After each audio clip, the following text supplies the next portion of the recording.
Hello, everyone. So wait, is everyone? There's only five participants so far. Do I just start off slowly, like you said? Yeah, Okay. you can So give it a moment. We'll wait for everybody to join in, but definitely go ahead with your housekeeping because I'll mimic it in the chat for you. okay. So hello and welcome to today's launch talk. So we have guest speakers join us over the launch hour each day, representing leaders, innovators, and job creators in Saskatchewan tech sector. So they're here to give you insights, tips, and tools to build your tech career. I would like to start this session by acknowledging that we are gathered here from across Saskatchewan, which exists on the territory of number treaties 4, 5, 6, 8, and 10. This land is also the traditional territory of Cree, Assiniboine, Saulteaux, Lakota, Ding, and Dakota, and the homeland of Métis and Michif Nation. My name is Ding Ching, and I'm a volunteer with the Regina Open Door Society. And I'm joined today by Kalina, who'll be taking care of the technical side of things. So if you have any concerns or questions, please use the chat to open a direct message to them. And after our speaker is finished, we'll be able to have the floor to open for questions. You'll be able to use the Q&A feature that you see down there to be able to type out your questions or use a hand raising gesture or function to ask your questions directly. So please keep your microphones muted though through the process of our guests talking. So unless you're called during the question period, please do so. Thank you. And this session is being recorded, so we'll be sharing links with our clients and community and anyone who has missed a specific session. So if you do not wish to have your voice or face recorded, we ask you that please keep your microphone and camera shut off, and we will use the chat function to interact with the guests and questions for the question and answer period. So, okay. Today we're joined by Dallas Price, as you can see in the camera. Dallas Price is the marketing lead at Co.Labs and the leader in Canadian accelerators growing Saskatchewan-based startups. He has spent his entire professional career in working with and building over 30 startups from ideation to growth phase. He's also a co-founder and managing partner for Leo Posset, which is recognized for developing brand strategy, content, and identity systems for Canadian startups. CoLabs help build Saskatchewan-based tech startups, and they also work with exceptional founders and teams to go from ideas to 1 million in annual revenues with a smart cap table.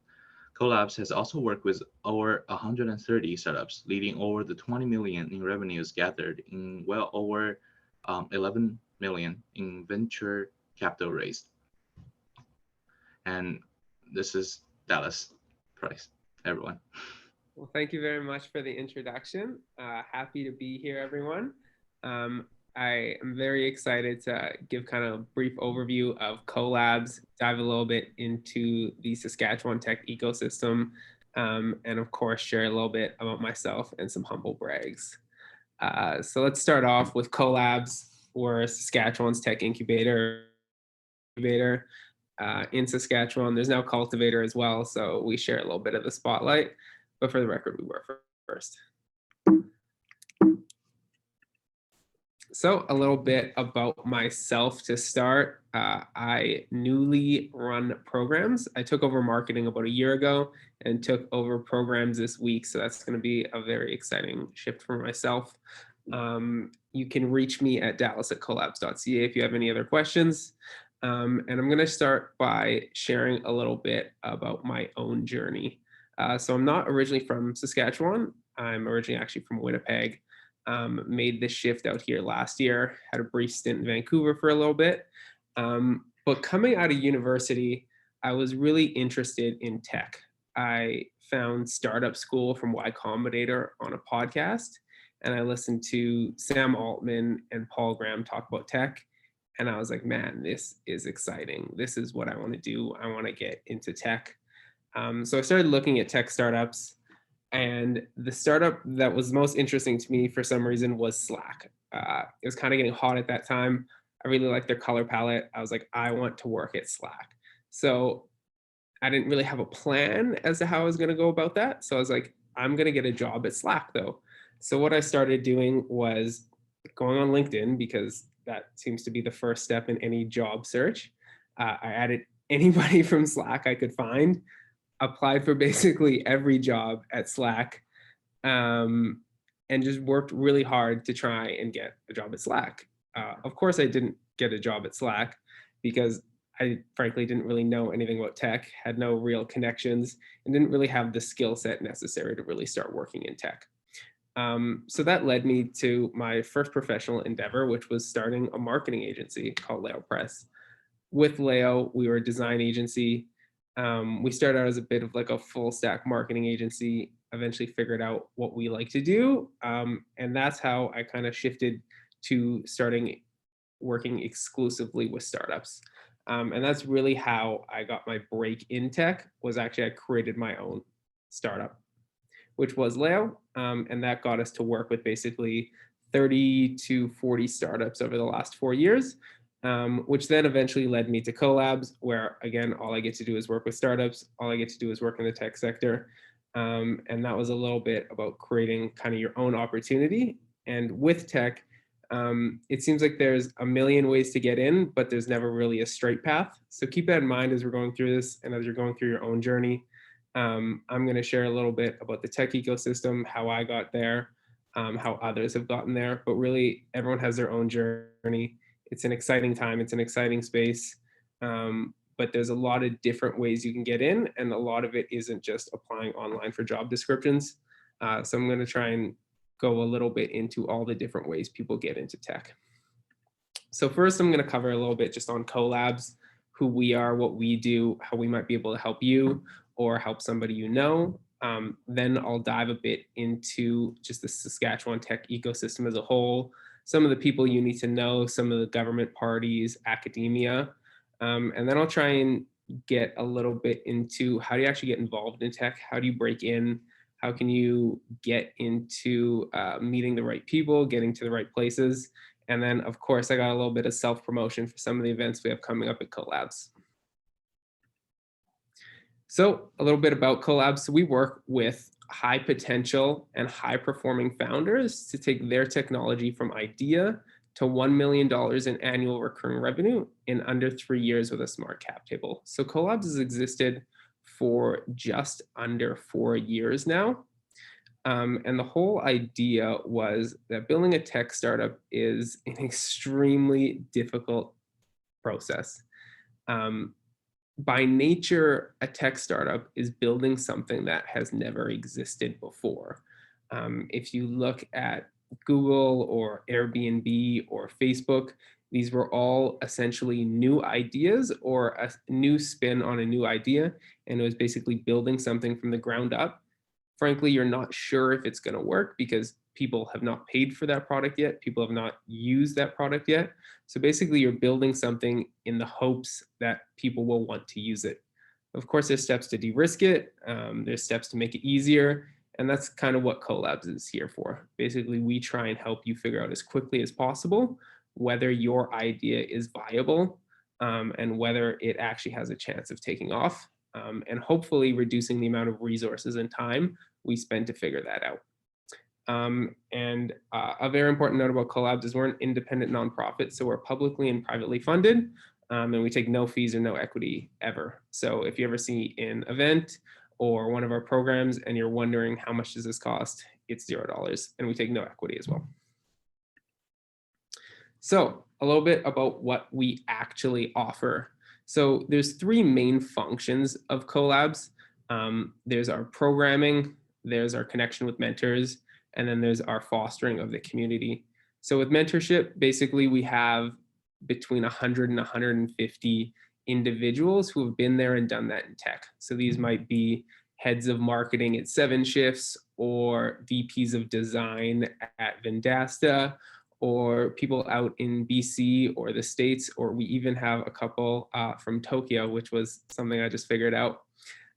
So really with these individuals, these are people who they don't just do the talk, they've actively and already scaled and built tech companies. So rather than people trying to figure out everything on their own, doing a million Google searches, we can connect you with the right individual at the right time who has probably already solved either a very similar problem or the exact problem you're trying to solve right now, and we'll be able to guide you through those problems. Then we have programs. I'll go into that later, but basically we have 4 programs, and they go all the way from, I guess, learning about tech to idea stage to in market with a little bit of traction to hopefully reaching that scale up level, raising that Series A, which is anywhere from $3 to $10 million in venture capital, and being well on your way to being the next 7-Shift Spindasta Coconut, and taking kind of the market by storm. And then we have the community. Ultimately, startups are really difficult. Having people around you who care about you, who know what you're going through, and can just kind of be there all the time is extremely important in being a founder. And then also making those connections within the community, also extremely important in continuing to foster the community. The more you're in the tech community, the more you'll find how nice everyone is, how willing people are to give back. For example, our mentorship program, we pay nobody. These are all donated hours by experts who just want to give back to the community. And you'll see the same thing with events where a lot of our speakers will come in. We don't pay them anything. They're just there to share their experience and hopefully help others learn and connect and grow the tech ecosystem as a whole. So that's a little bit just on what we do. And then I'll dive a little bit into the programs. This is basically our steps from idea stage all the way to the $1 million in annual revenue. And each of these programs kind of has a distinct function in moving somebody along what we call a funnel. So if you look at it, people come in at CoLearn, less startups get into CoLaunch, even less startups get into CoLink, very few startups get into CoLead, and then very few startups actually graduate the program. So the way we see it is that we need to continually create new startups, but ultimately only a few will end up actually being successful. But the impact of those few successful startups will be much more than a bunch of mediocre startups. Having a few great startups, for example, Vendasta currently has about 500 people. If you have a bunch of mediocre startups, maybe 10 mediocre startups, they might employ 10 to 15 people. And in that situation, that one huge success is actually creating more economic impact than those 10 other startups. So a bit on the programs. First, we have CoLearn. So CoLearn initially started out as an initiative with the University of Saskatchewan to help students as well as those under 30 break into tech. It's recently switched to being inclusive of anyone who is trying to get into tech. And this is really just on the bare fundamentals of what tech is, what employers are looking for, some of the basics around why tech is different than some other industries or legacy industries, a bit on the basics of sales and marketing and product. And that's really done over 2 summits. One summit is focused on how to become an employee at a tech company, and the other summit is all about how to become a founder at a tech company. And that's really the basics. We run through a summit. It's about 2 to 4 hours, depending on the summit. And that's just all about the basics. Then we have the CoLaunch program that's done on a rolling basis. So we do 2 cohorts a year. The first one is actually opening up August 3rd this year. And then we also do one in winter. This is where we take between 8 and 12 startups and we walk them through 12 weeks of programming, everything from market validation, sales, marketing, culture, and then dive finally into fundraising, which of course is everyone's favorite subject. And currently we are opening up our 8th cohort, which will give us about 80 or so startups that have gone through the CoLaunch program by the time that one is done.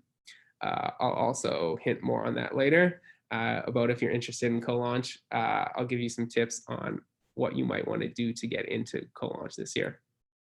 And then we have the CoLink program. This is our first residency program. It's done on a rolling basis. So basically you can apply to CoLink at any time, be accepted at any time. And currently there's about 22 or 23 startups in CoLink. And these are startups that some have gone through CoLaunch, some have been administered, have gotten right into CoLink. And these startups usually are very close to market or in market generating revenue. And the whole goal of CoLink is to basically move you from product to very close to product market fit. And where we see is the buffer between CoLink and CoLead is usually around $250,000 in annual revenue. Then we have the CoLead program. Nobody actually gets straight into the CoLead program. You got to get into CoLink, work really hard, accomplish a bunch of things, and then you can go into CoLead. But CoLead is really those experienced founders, companies that are seeing significant traction. Usually those teams are kind of at least 10 people, and their revenues are above $250,000. So it's really the programs. You have CoLearn, which is kind of the bare basics, moving on to eventually CoLead, which gets to very specific problems that people are facing while trying to scale. So the metrics, I know we covered this a little bit, but just to put it all into perspective, CoLabs companies have currently generated over $20 million in revenue. We've worked with over 130 startups between CoLaunch, CoLink, and CoLead. We've now raised over $11.6 million, the startups in the program, which is actually a little more. We just had another couple companies raise, so the number is actually going up. And so far, 350 jobs have been created by CoLabs companies. So I wanted to give a little overview of the tech ecosystem.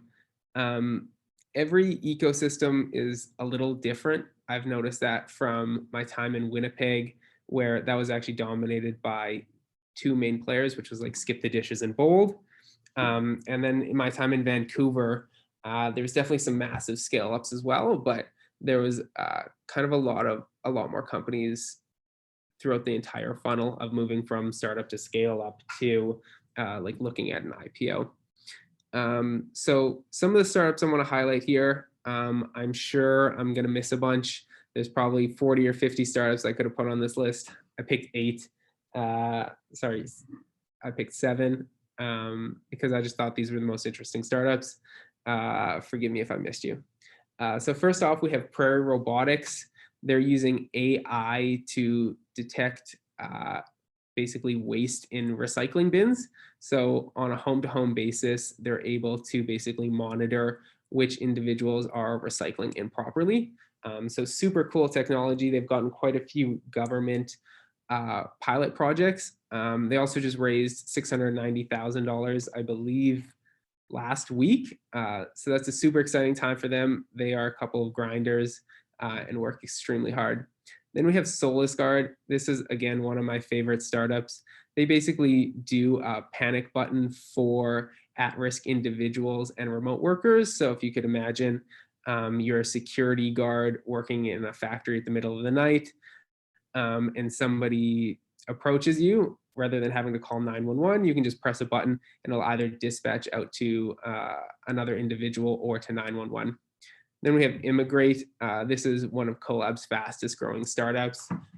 They basically are working on software to basically make the immigration process as easy as possible, connect immigration consultants and those looking to immigrate. And they've helped just a ton of people immigrate to Canada already, which is amazing. River City Innovations, they kind of do a whole bunch of stuff. Their main project, I guess, would be called Be Secure. It's a GPS tracker. It was originally founded to stop the theft of beehives in remote communities. So super interesting startup there. Salon Scale was actually our first ever CoLaunch winner way back in the day. And they do a Bluetooth scale for hair coloring. So most professions will separate their parts in their labor, but for the longest time, hair salons did not. So if you used a bunch of hair color, it would be a standard fee as if you would use less hair color. So that's just kind of standardizing the fees with hair coloring. So they're another really interesting startup. Team Linked does team management software for sports league. And finally, Off Street, they do parking services for unpaid parking. So if you're looking at something like the Calgary Stampede, for example, certain people can park, certain people can't.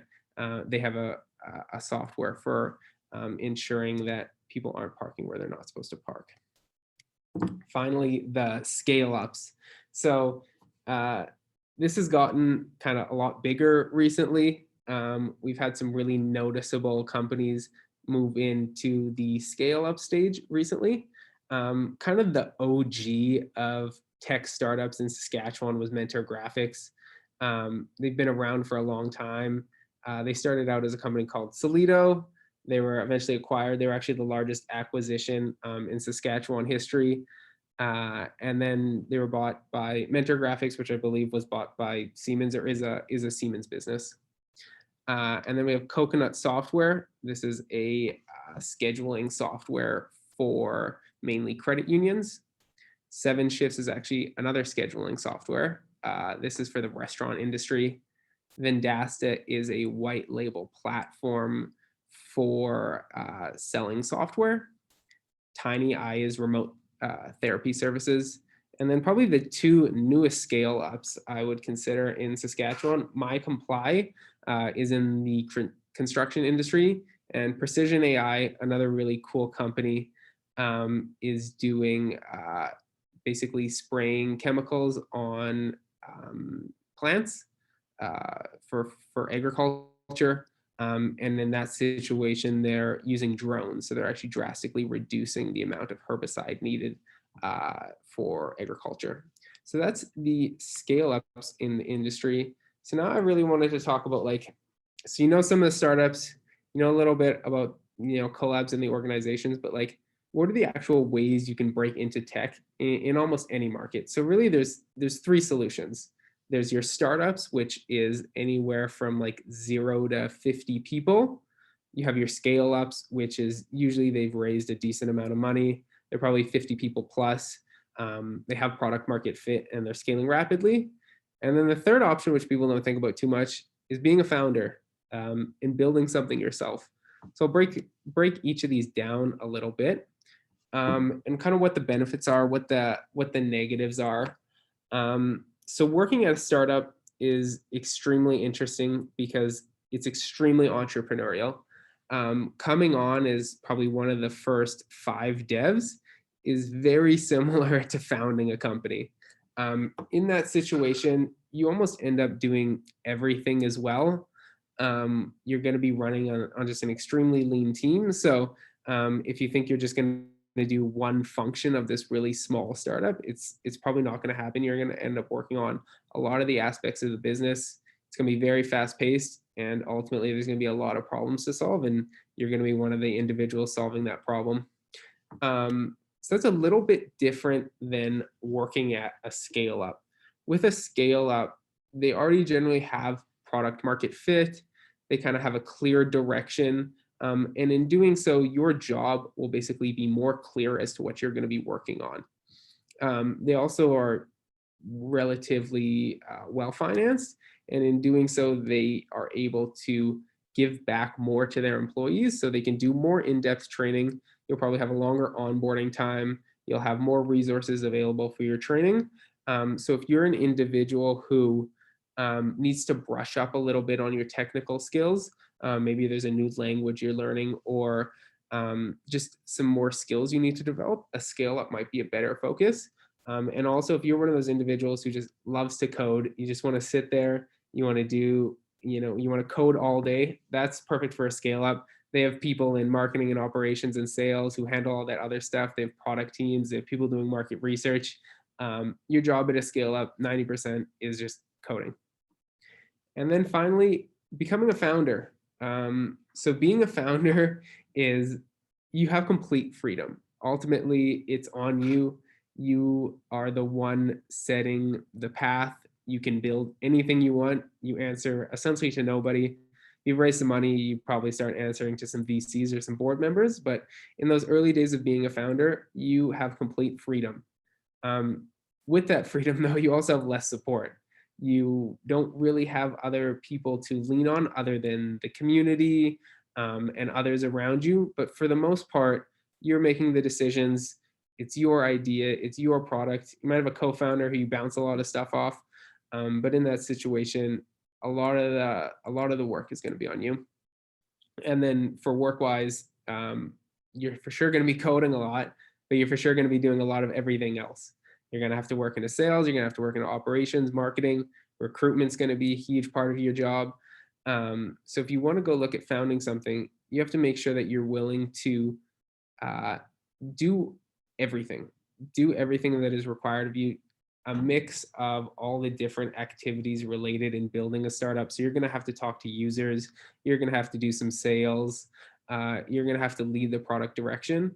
So this is more for individuals who probably have a bit more of a well-rounded skill set, but also just have complete hustle that they're going to be willing to build and do whatever it takes. So probably the most important part of this presentation is, how do you actually end up getting involved? As I said before, every ecosystem is kind of a little bit different. So this is kind of my ideas around breaking into the Saskatchewan tech ecosystem. So the first huge opportunity, which is hopefully growing, is events. Events happen all the time. Co.Labs hosts a number of events. Cultivator hosts a number of events. Our partners host a number of events. And now that we're seeing more stuff happening in person, this is a great opportunity to get in front of others, meet other members of the community, find out what other opportunities there are, and really just get more well known in the community. Events can be a little scary. It's, not a place generally that introverts thrive. But if you're willing to, really put yourself out there, I think you'll find that the tech ecosystem is very welcoming here. And if you're a new individual for the community, and for example, you want to go to a CoLabs event, please email us beforehand. We'd be happy to introduce you to a number of people, welcoming you to the community. And events are just a great opportunity to try and get to meet as many people as possible, and also just learn about the ecosystem as well and learn about who some of the key players are. The next option is networking. Similar to events, but talking more online here. This is mainly going to be done through social media and Slack communities. They're all opportunities to meet people. And as I said, the tech ecosystem is generally very friendly. So for example, if you see somebody interesting on Twitter who happens to be in Saskatchewan, I would just simply reach out to them. DMs are open to everybody. And just sending us a simple connection message can be a great way to meet somebody, maybe for coffee or for kind of an introductory meeting, to just learn a little bit more about the ecosystem. The next option is join a program. So some programs are a little harder to get into, some programs are a little easier. But for example, CoLearn is, there's an application process, but it's generally not too difficult to get into one of the summits. So this could be a great opportunity to meet others, to get more exposed to the community, and to learn some skills while you're at it. And the final option, if you really want to get noticed fast, build something. Nobody discredits the founder. Being a founder, everyone understands, is essentially the hardest job in tech. And if you're showing up to an interview or even to a community event and you have something to show people that you've built, regardless of really how good it is or how many users it has or how much money it's made, the fact that you at least put yourself out there and try to build something is a huge deal to everyone. So if all else fails, or you're willing to work really hard, I'd recommend just building something first, and then hopefully sharing that with the community. So I'm going to talk a little bit about who is in the community, who are the key partners, who should you be on a lookout for. So of course, incubator wise, there's us, there's Cultivator. Also, there's the Women Entrepreneurs of Saskatchewan, WESC. They're an amazing group if you fit into that demographic. These are really the groups that if you already have a business or you at least have an idea, these are the groups who are going to help you be able to make that tech business a little bit more of a reality. Then we have business support. So obviously every market is different. Starting up a business is different everywhere. So Square One, Sarita, Futurepreneur, Community Features, these are all people who can help you get together a business plan, can help you figure out your accounting, maybe some of your legal. These are the people who can kind of get into that nitty gritty aspects of starting a business and some of the paperwork, some of the legalities, and they can offer kind of a ton of support around those areas. And I believe most of these are government funded groups. So they're very willing to help. Then we have upskilling in academia. So maybe you need to brush up on some of your technical skills, or maybe you're trying to hone in on some of your business skills as well. The university partners, ComIT is another example, or for example, Regina Open Door Society. These are all organizations that will be able to help you gain some of those key skills, brush up on some of the technical abilities, and make sure that you're able to do whatever is required in those roles that you might be looking at. And then finally, for government support, this is a little bit of an in-depth list. I'm not going to go through all of these, but basically what all of these are these are government funded programs to support startups and hiring initiatives. So basically there's a number of different ways to gain funding for your business. For example, Futurepreneur is a great example where if you have a solid business plan, they'll work with you to get up to $15,000 loan to start your business. But basically, what's a bit different from Canada from a lot of other countries is just how much government support and programs there are available to help founders and new entrepreneurs start their business. I'll provide more info on this at the end of my presentation, but I just wanted to kind of give you like a big update on what all the government support is in the industry. And then finally, I got to do our little sales pitch. So CoLaunch, we have opening up August 3rd. This is cohort number 8. So all you need is an idea to apply. Basically what we're looking for is founders who are scrappy enough, have a good enough idea, and can put together a really solid team. We definitely lean toward technical teams here at CoLabs. So if you have the technical skills, maybe you've built something before, maybe you have a really good idea. Applications open August 3rd, no cost or anything like that. And we'll be sharing a lot of that information once applications open up. And it's only about an hour or so to apply. And the other opportunity to get involved with CoLabs is the CoLearn Summit. We have our next employee summit happening in October. This is all about how to break into tech as an employee. What are those key skills that employers are looking for? How can you stand out in interviews? And how can you really ace that interview, land that interview, and hopefully get hired? So that's everything I have for today. Feel free to contact us. You can contact me directly, or you can go through hello@colabs.ca. You can check out our website as well. And feel free to reach out with any questions. And are we doing Q&A now? Yeah. Hi. So I think we can, since you finished your presentation, we can get to the Q&A part. So I already only see 2 questions in the Q&A section. It's from Enes. He has the first question, which says, I have a startup idea. How could I benefit from CoLabs' help? Yeah, so if you have a startup idea, probably the best place to start is the CoLaunch program. So with the CoLaunch program, it's 12 weeks. And basically it's teaching you all the fundamentals of starting up a tech startup. So you have an idea. We start literally is how do you validate that idea? How do you ensure that people actually want to buy this?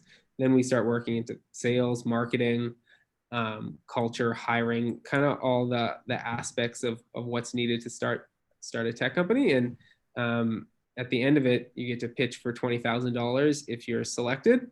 So that can take your business a long way. Okay. For his second question, he said, in previous attempts, I really suffered in finding co-founders. Can CoLab help with that? So we don't do direct matching of co-founders. If you are looking for a co-founder, though, events are a great place to start. Also, with some of the showcases we have, like with our community nights and our pitch nights, people have found co-founders from those who have reached out. So just gaining more awareness in the community is probably a great step to finding that co-founder. Just recently, one of our previous co-launch companies did one of our pitch showcases with investors, and an individual reached out who had significant ag and business experience, and they've ended up becoming a co-founder. Okay. And another question from Anas is, do you think he should apply even if he's a solo applicant? Yeah, we don't really have any bias toward teams or co-founders versus just founders. I think everyone who has a business or a tech startup that they're trying to grow should probably apply for the program. I mean, there's no cost for it. There's a ton of programming. You get a ton of awareness, and there's a ton of mentorship. So regardless of whether you're a solo founder or a team, I would recommend applying for the program. Okay. Do we have any more questions? This is the best chance to ask a question because you get a live response right away. Is that I take at least a day to answer my emails. So if you want to reach me, now's the best time. right?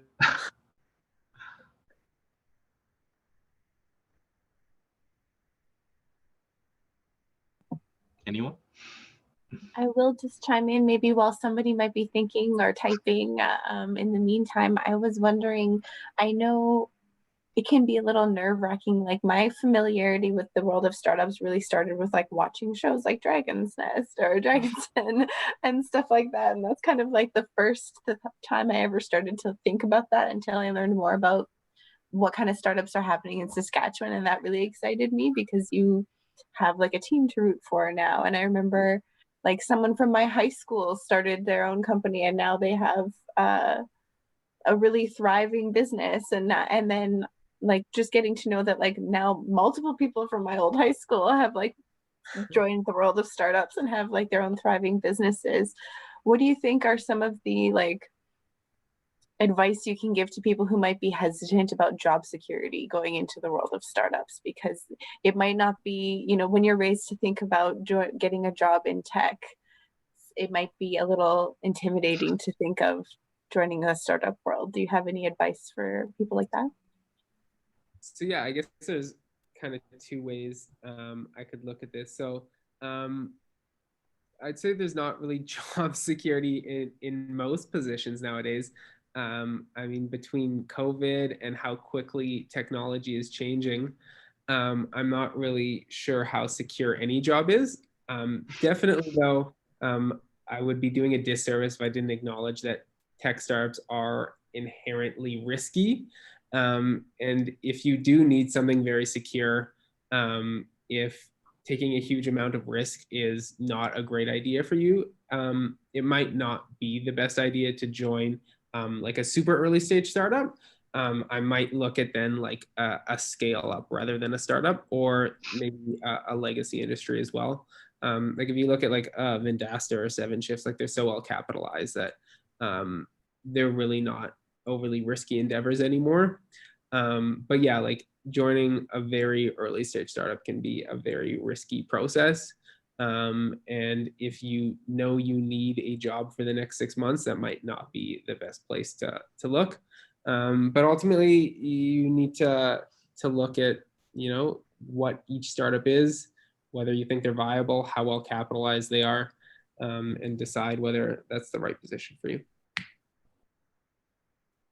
Okay. We have a question from Anas. Is not directly to or not directed directly to CoLabs, but do you know any of the government grant for startups for hiring? So if I need to have someone to start up my startup and I need to hire, is there any financial help that he can look into? Yeah, one of my favorite programs is called Venture for Canada. It basically helps you hire an intern and they'll pay 50 to 75% of the wage. So it runs out every year. You have to apply fairly quickly. I'm pretty sure for summer they're already done. I'm not sure about fall. But yeah, Venture for Canada is an amazing program. It's all about getting basically youth internship opportunities. So that's a great program. And then there's also the youth employment grant. I believe they cover a bit less than Venture for Canada, but basically anyone who's under 30 and in the tech industry, you can apply for that grant and they'll cover a portion of their wages as well. So there's no real program to get you like 100% of a wage subsidy, but there are a bunch of programs to make it much more plausible for you to hire somebody. Okay, we have a question from Jia Chi Sun. So if we already got a prototype or version 1.0, could you give us some tips on how to best promote the product? So it definitely depends a little bit on what type of startup you have. Like, for example, if you're a consumer versus if you're SMB versus if you're enterprise. But if you already have a prototype, what I'd be really doing is finding those key users who you think are the right fit for that product, and either giving it to them for free or for a very low cost and doing so to get user feedback. So with those, like I wouldn't be trying to really sell it at this point. Just be trying to get it into the right users' hands and try and get as much feedback as you can about what they don't like, what they do like, what would cause them to purchase, what would make them churn, and really like figure out what the exact problem that product is solving. And how to best phrase that. And really, you're just trying to identify who the key target user is. Are you solving a problem for them? And then ultimately, once you have enough feedback, once you're confident enough in the product and you're moving from a prototype stage to an actual product, then you already have a list of people who have tried the product who you can now go sell to, but also you already have a really good understanding of what your key users look like. And then you can replicate hopefully that sales process. Thank you. Sorry, we have a question in the chat, but I'm not sure if this is exactly tech or startup related, but I think it's about how I want to volunteer in the Regina hospital, but I don't know how to apply. Not sure if that I'm gonna directly suggest to to Dallas. Shana. Yeah, I'm gonna suggest to that viewer to get in touch with us for an employment counselor meeting because we can Right. definitely help with that. Okay. Yeah. Okay. Well, another question from Trin Shan is so do team member work together online or in person? We do so in a number of ways. Right now, probably about half of our startups are in the space right now. But almost through COVID, almost everyone has some amount of remote employees now. So we definitely saw that kind of huge shift during COVID. Pre-COVID, people were really focused on creating teams in Saskatchewan, working in the same office, building those teams here. And then once COVID happened, once everybody kind of got out of the office, we saw a lot more of a shift to remote. So a lot of the teams are still working out of here, are still building together, but probably have some amount of remote teams. And then there's definitely a certain amount of teams that are just fully remote and do all of their work online. Okay. So another question from Anas is I just would like to know what is the highest investment round did you reach in CoLab? Bracket A, B, etc. What is the highest amount raised for a startup? So there's probably two good examples for this. Croptomistic, which just recently raised $5.2 million in a Series A. So that was once they raised that, they were graduated out of the program and they're well on their way to becoming probably a scale up if they're not already a scale up at this point. And then another previous CoLabs company called Kirby, which is an online dealership, raised $7 million. And that was in a seed round. Okay. And Anna said, oh, 5.2 rounds. with a lot of explanation marks. Yes, a lot of money. They're well on their way. They had a ton of traction. They also had a ton of revenue from a consulting business previously, which worked into kind of this really strong network. So that's a lot of years of hard work in an industry, and then having a really solid product as well. He said, mind blown. I'm glad. Do we have any more? Oh, okay. Do we have any more questions? So everyone can be like Anna's, be more engaged. I don't know if we have any more questions, but I wonder if you wanted to read back. There was some really great comments in the chat, even just early on, or I don't know.